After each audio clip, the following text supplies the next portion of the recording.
Hi, thank you so much for joining me today. I'm just so excited to introduce this next person to you. I feel very honored that I get to call her my friend as well. She is the UAE's environmental expert, and she's an incredible woman on an incredible mission, and I can't wait for you to hear her story and hear all about the amazing things and the amazing changes that she's creating in this part of the world. So I wanted to welcome Lamis today, who is the mastermind behind Numu, which is a non-profit organization based in Dubai. So welcome. Thanks for having me. Thank you in your beautiful home. You're welcome. Thanks for joining us and coming today to just tell us a little bit more about your work and just to share your story with us. So I wanted to ask you, just for the people that are watching, just to tell us a little bit about Numu and tell us what it is. Okay, so first to introduce myself, even more. I'm Lamis Harib. I'm a green designer and startup founder of BioD, the UAE's first nationally owned biodisposable startup.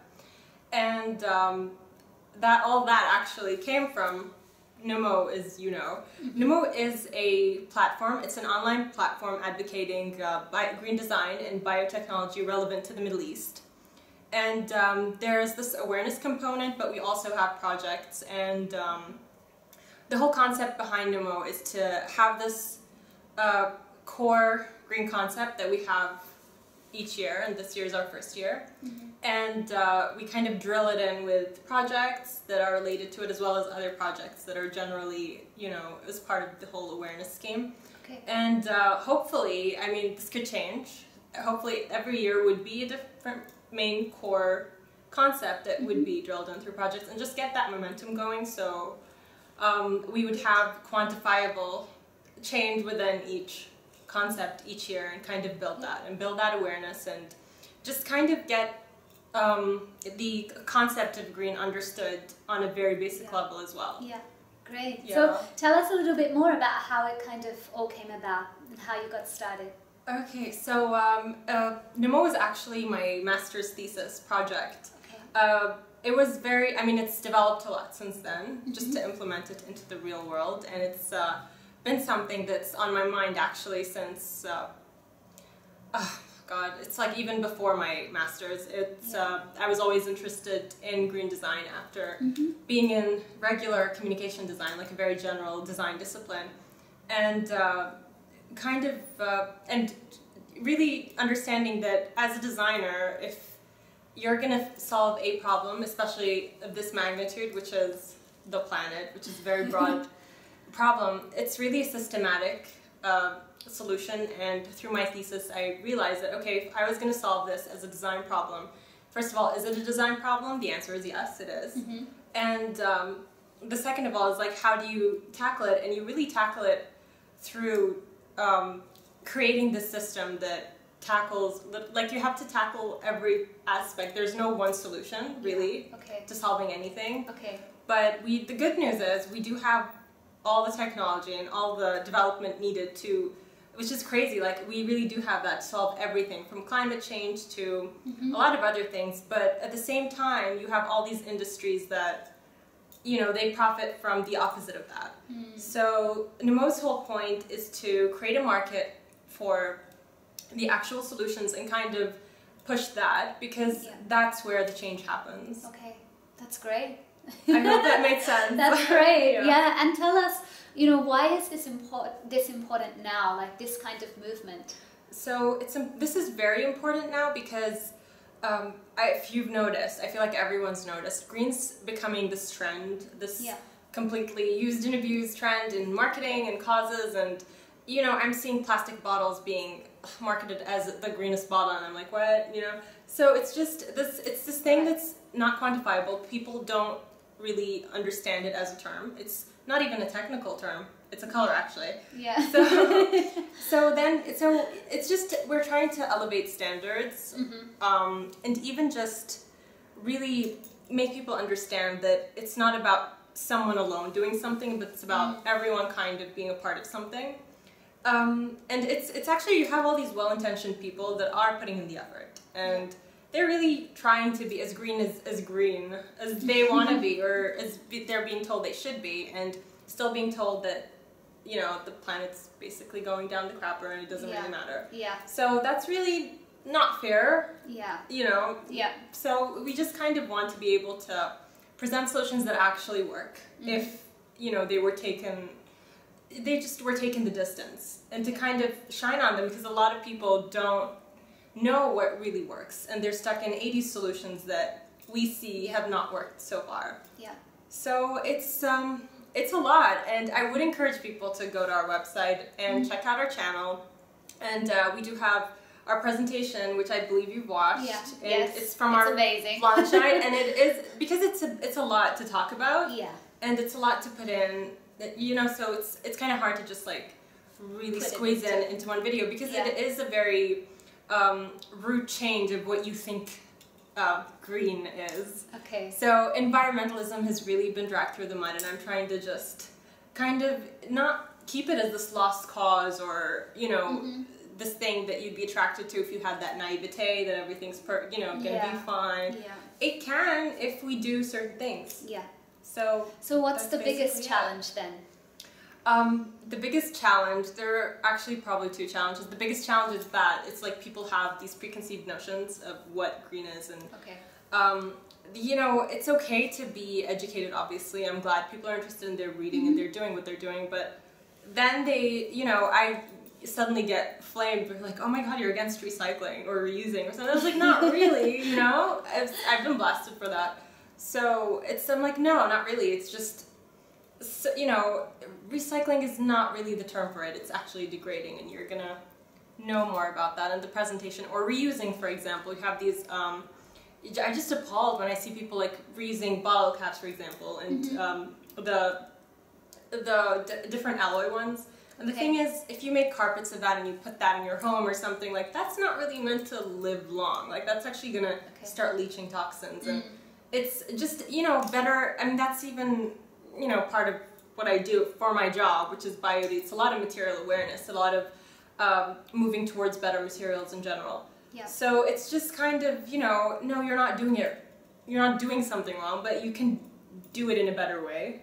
So it's okay to reuse, just maybe know what materials you're reusing. Or it's okay to recycle, but understand that this isn't a solution, a long-term solution. Yeah. This is just something we're doing until people can do something better. Yeah. So it's kind of just fixing the problem that we've created already. Yes. And instead of actually creating a bigger change that doesn't cause the problem anymore. Yes, exactly. Yeah.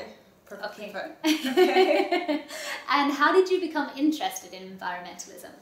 I became really interested in environmentalism when, actually in 2009, I have a date. Okay. So I've always been like very, you know, lover of animals, the planet, whatever. I mean, growing up, who isn't? Yeah. But I remember being at an event, Pitcha Kucha, in 2009, and meeting Elizabeth Minoyan, which is part of the team of Land Art Generator Initiative. And she turned me on to Cradle to Cradle, which was the first book I ever read in green design, and that kind of made me realize there was this architect, William McDonough, who was an architect, but in all these different green projects that were, in, you know, the essence, basically solving a design problem in a system.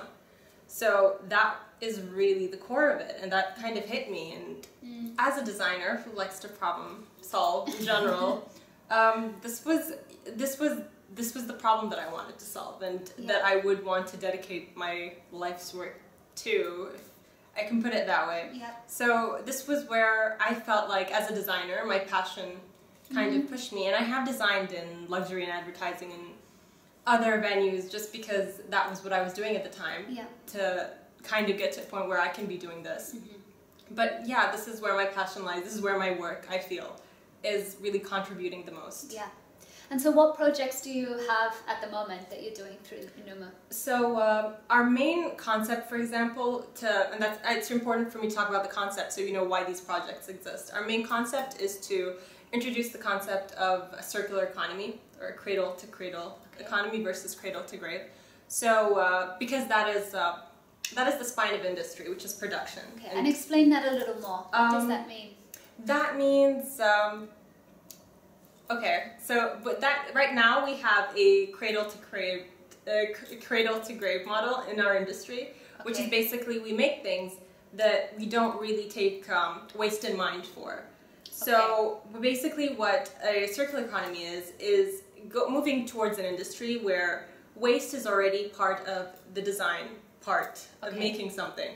So it's not just a designer's job to make something, but to also know what is this item's second life. Yeah, what's it going to become after? For example, and it's really and I really talk about bionutrients and technical nutrients in the presentation. For example, lead in my laptop, which is the example I tell people because it's not all about using earth-friendly materials, as some people were telling me.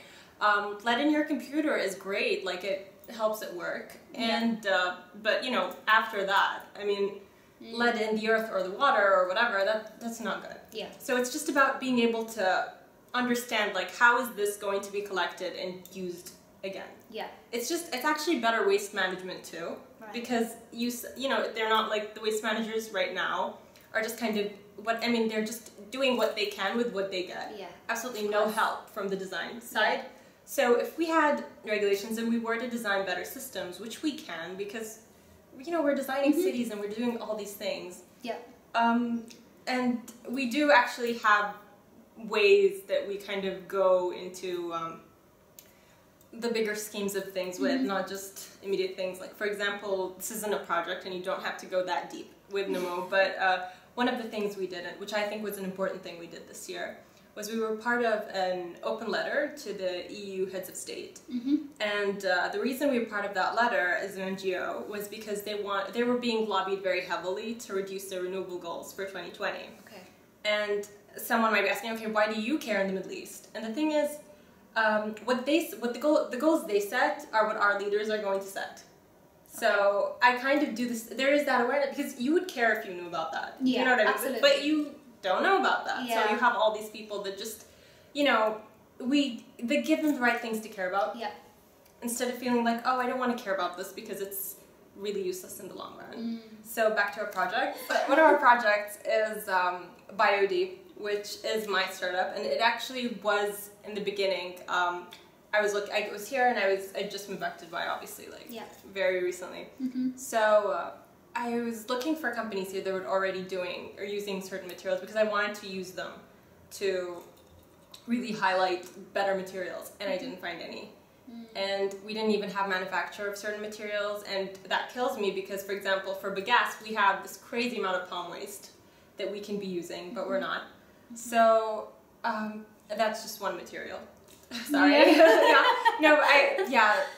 gonna get all of that. Yeah. But so what I did was I was like, you know what? There is no other business, and if I'm going to not just be, you know, doing this on the side, I want to be 100% in green. Yeah. Then I might as well start a green business that involves green design and involves materials, because I have the expertise in that, and I've actually built a lot more since starting BioD. Yeah. So right now we're basically making biodisposables and materials for packaging available to businesses here in the UAE, and that's actually been an awareness process for them too. Like now I have my like a farm client of mine, which I won't name because I don't know if this is going to happen or not yet. We're just working on it.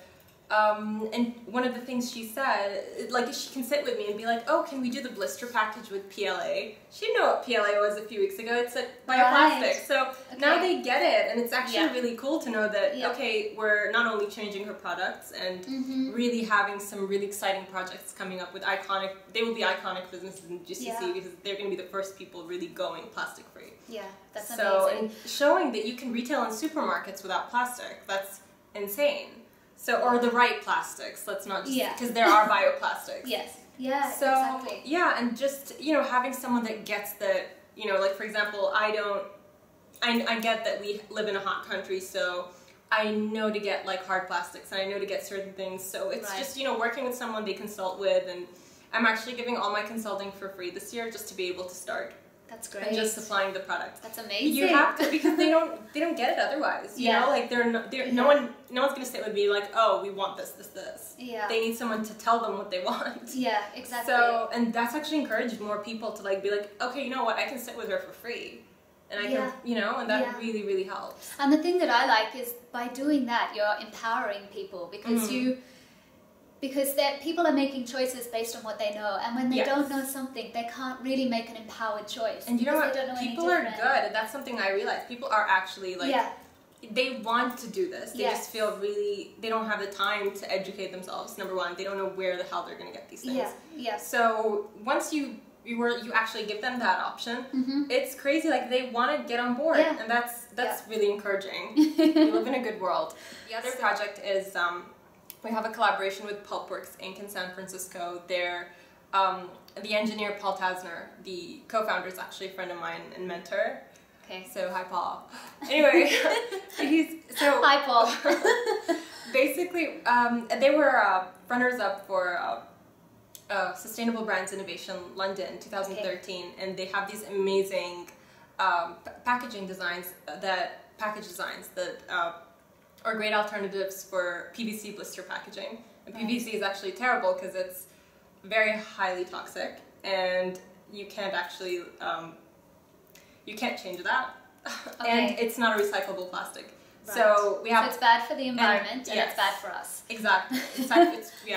So the thing about PVC is that we use it in a lot of what Pulpworks are really focusing on, not food packaging, but we see a lot of PVC packaging in like electronics and things like that you buy. You see the blister package, the one that's really hard to open.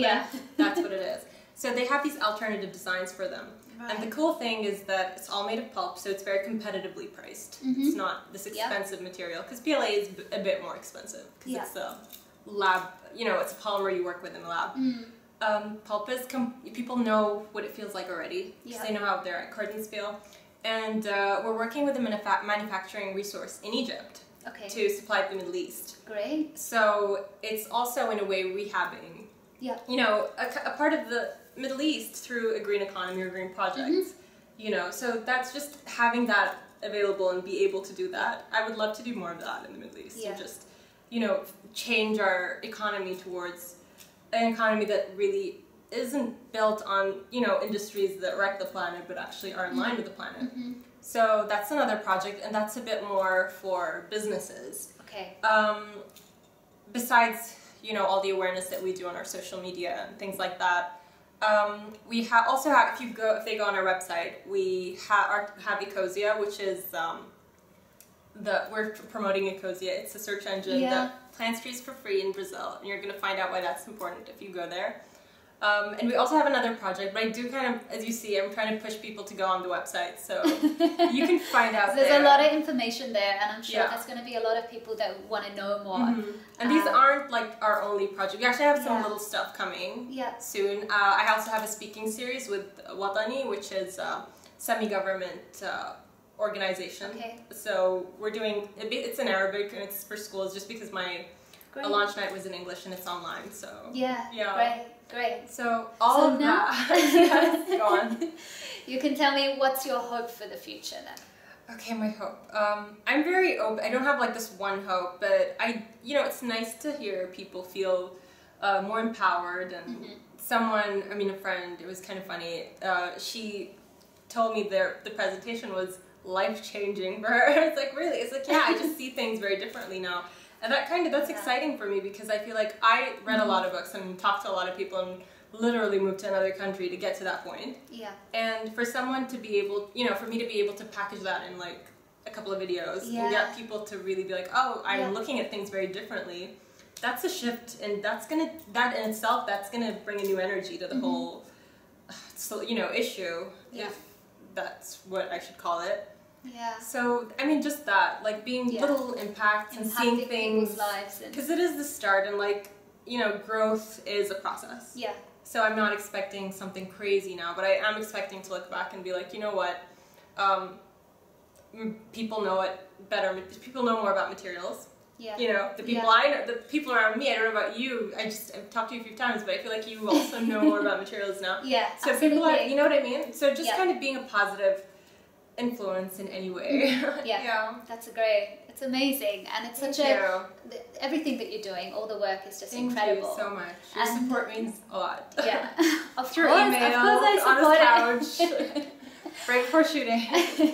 And so I want you to tell everybody how to get involved, because like you said before, we're good people and we want to do something and we don't know how to go about it. So what can we do today to start making a change or getting involved? So besides the social media, I mean, it's actually probably the most important thing. I need people to show up, basically, and just stay aware. You're going to be learning things almost every day. Yeah. So like sharing this video on your social media. Share our promo. Get involved. Go to the website.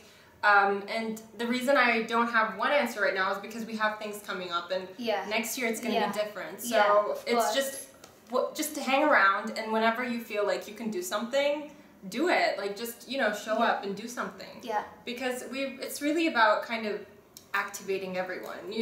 Just kind of getting them involved. And don't think that it's pointless to care or uncool to care. Like, no, it's cool to care. You should care.